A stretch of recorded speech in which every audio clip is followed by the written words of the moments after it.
hotpu hotnarabadi mai paktaba leite. Miyoi sudraba Masagi chahi humfuga mari suraba Dr.KS Rajanna Padma Shree Award phangduna miyamda achouba asha ama pikhre. Karnataka pokiba Dr.KS Rajanna tha tara mathoita suba matamda polio laina naduna Masagi khut amadi khong animak yaukhide. Adubu ninghannaba leitana mahakna kanna hotnaduna differently abled persons singi malemda khwaidagi chawba Paralympic Game 2002 da saruk yaduna discus throw amadi swimming masanada gold amadi silver medal phangduna lebak asigi mingchet purakhi.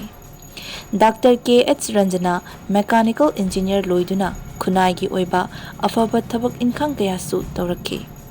Haukiba ing kumja lising aniga taraga humdoida Karnataka government na mahaki tawzariba samas ki oiba afaba thabak sing adubu sakhangba oina Karnataka Disabled Welfare Department ke commissioner oina chahi ahum fam pahenke.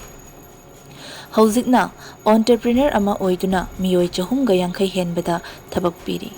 Miyoi shudaba amani haiba tungoinaram laga Masagi hotna jamanna mai pakpa punsi ama oibata natana Paralympic Game ta gold amadi silver medal phangduna lebak asigi mingchet purakhiba samas ki damakta mahakna hotna riba afaba thabak sing asibu shakhangba utpa ama oina ngarang Rashtrapati Bhavan da pangthokhiba chinglem leba thoram amada India gi President Draupadi Murmu na Dr.KS Rajanna da lebak asigi khwaidagi chawba civilian award ama oiraba Padma Shree award piduna ikai khumnaba utkre.